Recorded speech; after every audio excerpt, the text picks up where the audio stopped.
All right, Wayne Bettis here, the founder of the Off the Tools podcast. I just want to introduce you to our brand new sponsor, directplumbing.supplies.com. It is founded by a former tradesman who has set up his own plumbing and heating merchants. He has an online shop, which is obviously at directplumbing.supplies.com, and he delivers across the UK. So sit back, relax, and enjoy the rest of the show.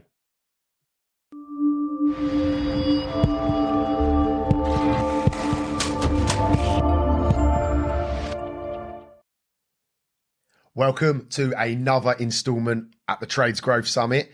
My name is Wayne Bettis, and as you know, we are here to raise money for Help for Heroes. If you're watching this, I know you've donated, but I'm going to plug this every single time. Go back and donate again. It's all for a good cause. The content you're getting over these 3 days has been absolutely sublime, and today is doing another trade spotlight. And I would love to introduce Mr. Chris Myers, who is the owner of Uber Boiler Installations. Welcome to the Trades Growth Summit, Chris. Hi, Wayne. How are you? Very well. I see you're in your van, so I'm guessing you've got a busy day planned ahead. Yes, yeah. Always busy this time of year. Well, for the last 18 months, but always this time of year. It's good. Plenty of money being earned, hopefully. That's the mission, yeah? Hopefully, yeah. So, obviously, we're speaking to people that have been in the forces and retrained into the trades industry. Can you just give us a little bit of a backdrop onto Chris, to who you are, you know, your early days, what led you to join the army, what you did, and yeah, just sort of go through your story. Yeah, no problems. Well, to be fair, I wanted to join RAF as a pilot, but my mum and dad didn't turn out for Buckingham, so that were a route I couldn't take. So my uncle ended up being in a regiment in Army called Signals and did really well off that. It's a telecoms regiment. So I went down that route instead, as well as did telecoms, joined up 97, came out 2001. And yeah, that's pretty much what I've done. I came out, retrained, did lots of dead-end jobs first before I retrained plumbing. And then it's just spiralled from there. I paid for my gas course and carried on going. What made you firstly join the army? Like, how old were you? What was that deciding factor for you to go in? I'd wanted to go in, since I was pretty young. But then, like I said, I joined Air Cadets, and I changed to wanting to be in RAF. But then when that weren't possible, I just fell back on wanting to be military at least. That was I suppose, the end goal. So then, like I said, with me not being able to go in RAF, I ended up being in Army. They gave me options of different regiments and things. And like I said, when I saw the Signals were one of them that my uncle were in, then I thought, well, I might as well do that. He's done quite well off it, so hopefully I should maybe do the same. Yeah, why not? And what age were you then when you jumped in? I was just under 18, or just before my 18th. So came out just before I was 21. Right, okay. So some informative years, so to speak, then I would say that age. Yes, yeah. I was thinking with hormones when I came out, if I'm honest. I've got a girlfriend at home who gave me a lot of grief, and that was one of the main factors. Granted, it only lasted about 6 months when I came out, but yeah, it's one of them things. I probably wouldn't change it, to be fair. It's been all right what I've done since. So. Was there any big lessons learned, do you know, in that military that has stood you well in your career further on? Yeah, I was a cheeky little shit for about 5 minutes until I'd done enough press ups that my arms were going to fall off. So that sorted me out pretty quick in that respect. But yeah, just obviously. I'm trying to think of words, but just been a decent human being, you know. Humility, work respect, work ethic. Yeah, that's it. Yeah, things like that. So when you left, then you mentioned that you had a few dead end jobs and whatever. Where was there a connection to plumbing, or did you just sort of fall into the plumbing arena? Really, I did. I was working at a tool hire shop for quite a while as a driver. Eventually became manager.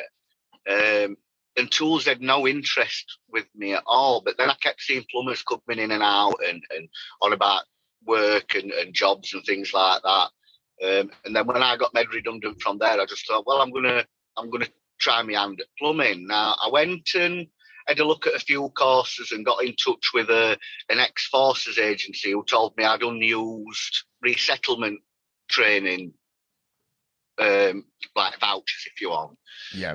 And one of them I could do a plumbing course with, so that's what I went with and did that.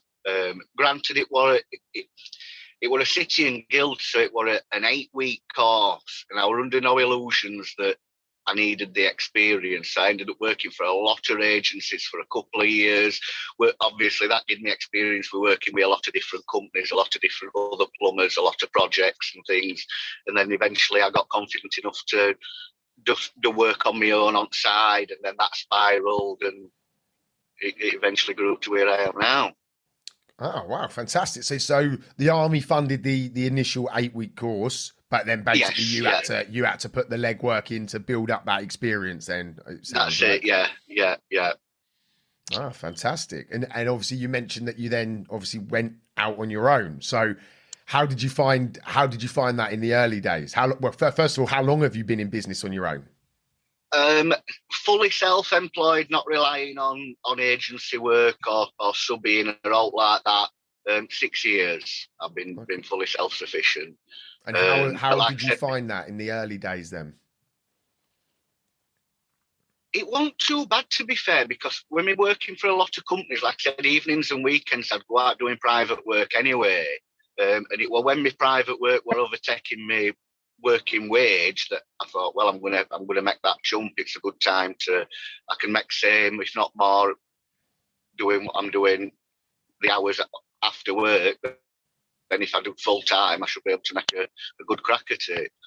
Yeah, it's a very similar story, isn't it? Like I think many of the people, no matter what what trade we're in, it sort of all follows this pathway of, you start doing the private jobs, jobs start to pick up and start to take and demand a lot of your time, and then you jump in. Yeah. So when you were out there on your own, was there any bits where you were struggling with the business side of things, or did you sort of take to that quite well? Still do. We're not. It's one of them things that you tend to learn as you go and wing it a lot of the time. I eventually, before I went fully self-employed, I joined up with Craig Wilkinson, who was one of the speakers, I believe. Yep.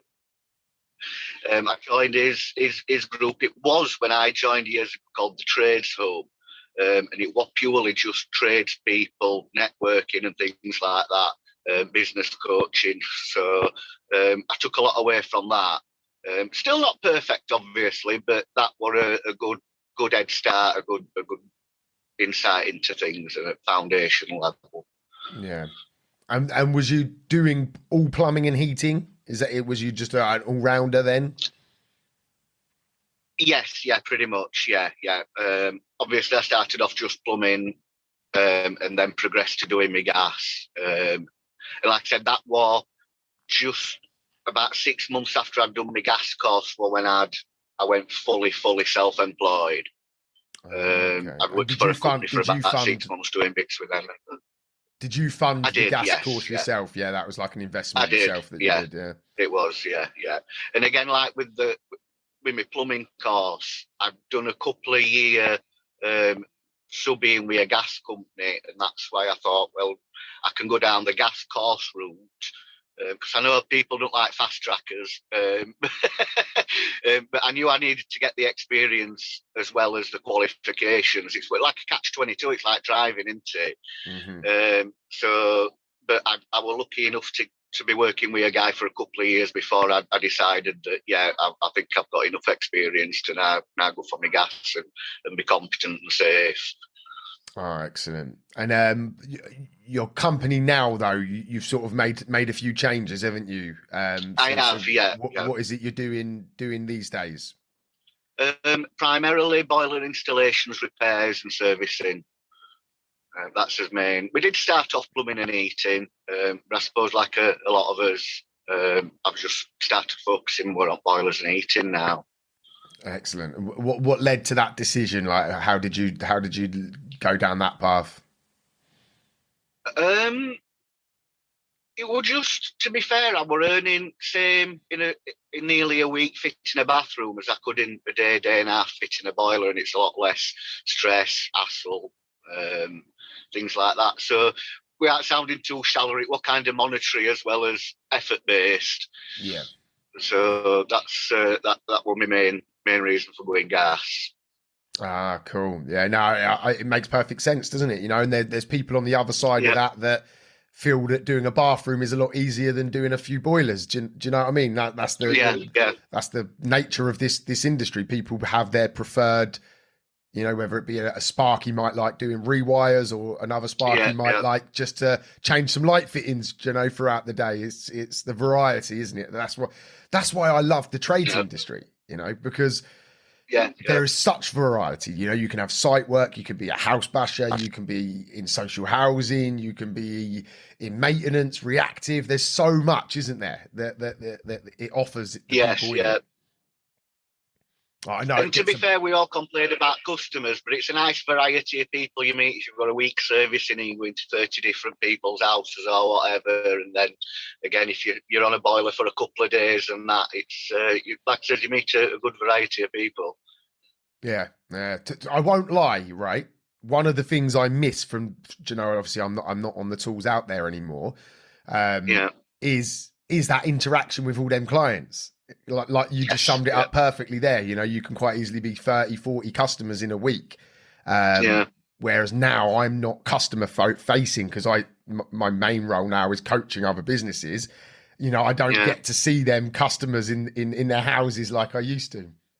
Yeah, I think that's one of the things that's kept me sane over the last 18 months, where people's been locking themselves away and struggling with mental health. I've still been out there as status quo, still going to people's houses, seeing people. So I think that's kept me sane. No, I think I've noticed that a lot with tradespeople. You know, we are thankfully the vast majority of us have, if anything, probably been busier. You know, I've not spoke to many people that have been struggling. You know, I think there are some tough times ahead, but I think we, compared to like more retail based, where they like physically had no option to not work, like my family, they were like furloughed for months and months, and it must have took its toll on people. You know, So, I was going to say, I think people, what they've not been spending on going out on holidays, they've been having houses done out. Yeah. Jobs that they've been putting off because they want to go to Marbella or whatever, and they can't. So it's a perfect opportunity to get something done in house. 100%, yeah. Especially last year, I think, where everyone had these refunds from these free £5,000 holidays or whatever it was. Money burns a hole in people's pockets, doesn't it? So it's like, how can I get rid of this quickly? Right, okay, let's get a boiler or get a bathroom or get that kitchen done or whatever it might be. Yeah. I mean, I got my refund back. I should have been in Maldives in December for my 40th. That didn't happen. I mean, luckily I got it sorted out again, but I reckon by the time I'll be able to go back, it'll be underwater. So is it all rebooked, that holiday? No, not yet. It's like I said, it's one of them. I'm that busy at the minute. I booked off last December for it, but it's just that busy. And it's not big 40th anymore, so it's not big same. No, it missed the boat there, so to speak, isn't it? A bit if you're already 40. Yes. So what's your plans then for your business now? You know, where is it you wanna go on a personal and business level? What are you trying to achieve? On a business level, if I'm perfectly honest, something like you've achieved yourself. That's my ultimate goal. To be honest, it's not working out too well at the minute. But that obviously I need to. I'm stuck in them wedges that Francis was on about, and them triangles. Yeah. And I'm on that weird. I'm that busy that I've not the time to sort of learn things. Learn the next level. So I think, yeah, I call it the success trap. I call it the success trap. It's where you get stuck between a rock and a hard place because you're good at your job and you're doing all right. You know, it actually holds you back from taking that next step. But you know, for those, for you and for anyone listening, you know, you've got to push through it. Especially, you know, you're military trained. You know how endurance. You know how to overcome adversity and challenge and patience, perseverance, and discipline. You know, will see you through. I'm sure. So, so the next, obviously, you mentioned you're really busy at the moment. Is it next year? Do you know? Do you plan to? Are you looking to take on staff? Is that what you want to try and get to, or is that a few years down the line? Or it's one of them. I'm at that point where I'm too busy for myself. There's not enough hours in there, but I'm not enough to justify taking on another member of staff yet. And it's that leap and finding somebody who you can actually trust to do the work. Yeah. So, like he says, I'm stuck on that between a rock and a hard place. It's do I take a cut in wages and supply for somebody else and hope it gets busier and busier, or just keep on doing what I'm doing and hope it because it's one of them, you can't get too busy for one person to justify. It's very awkward. It's a very hard place to be. It's what come first, the chicken or the egg, isn't it? You know, you can't have the work for two people because you wouldn't have the work because there's only one of you. And it is at one point though, there is that point in time where you just have to put one foot forward, you know, and just go with that decision, commit to it. Make that leap. Yeah. I try not to use the word leap because, you know, I think for most it's not actually a leap because once you actually take that little step forward, you quickly realise that, okay, well, the work fills up quite quickly to the new capacity. It's like putting a bucket out. It might be full at the moment. If you put a bigger bucket, you're damn sure it's going to fill back up just as quick. Do you know what I mean? With the English weather. So, my advice there would be to maybe look at taking that step. Don't sit in this. Another thing that sort of that holds you with that though is that all your work is because of who you are, as well as what you do. But the customers tend to buy into you. Yeah, and it's that if I send somebody else, is old Mary who I've been doing for the last few years going to be? Well, that's not Chris. I'm not. I don't know if I like this new person he's sent, or I don't know if I like that it's not Chris. Or you know, it's a difficult transition. That side to it. 100%. Everyone goes through it. Okay, there's not one small business that hasn't had that.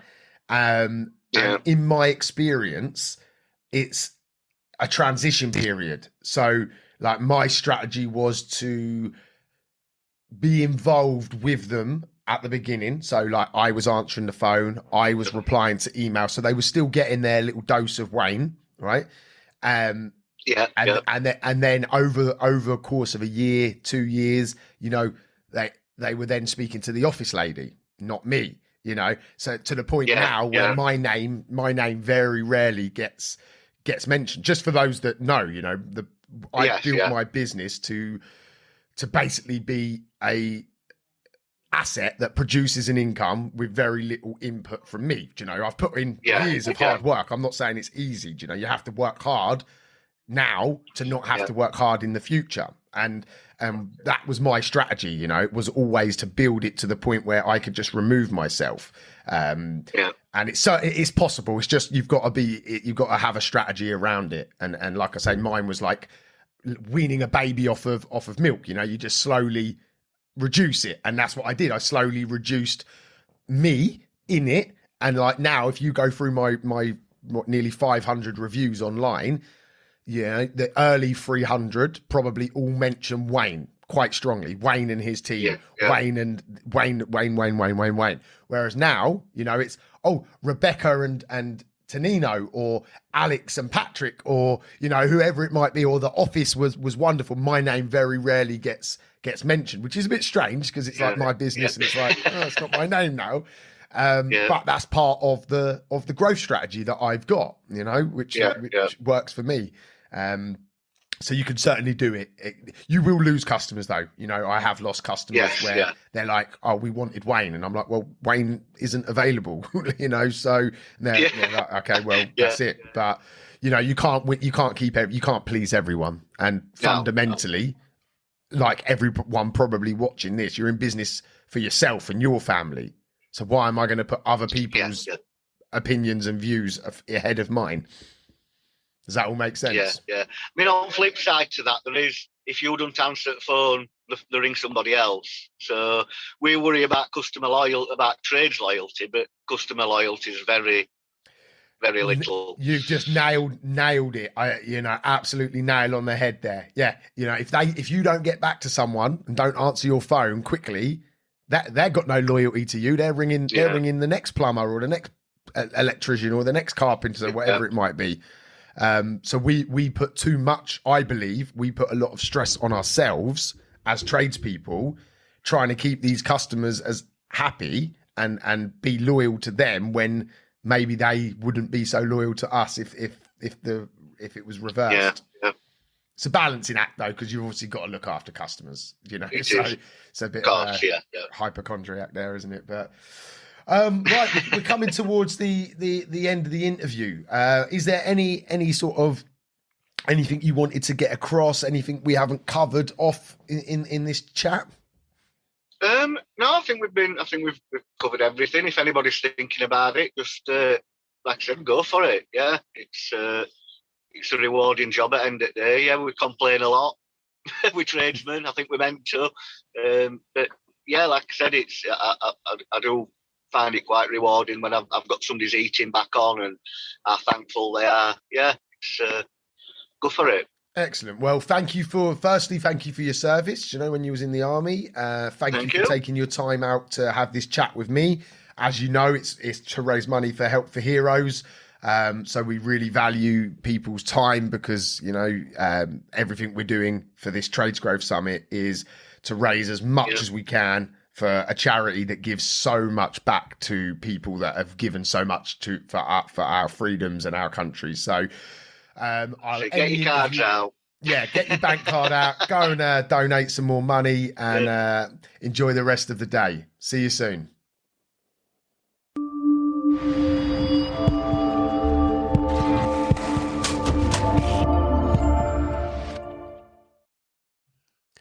I really hope you enjoyed the show.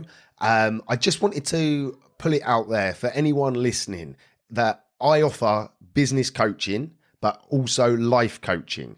My life is centered around something called the 3 Bs, which stands for body, business, and balance. When you work with me as a coach, we tackle all 3 aspects of life. So you as an individual, body, mindset, health, fitness, knowledge, education. Business B obviously stands for your business, improving, maximizing opportunities, elevating, making more money. And balance stands for your friends, family, loved ones, making time for everything in your life. And the 3 Bs is the core element to that. If you'd like to learn more, I would ask you to reach out to me on Facebook, Instagram, TikTok, wherever you might be consuming my information. Or you can email me directly at wayne@offthetools.co.uk. I'm here waiting to assist you to elevate across all aspects of life. Have a good one. No excuses. Let's go.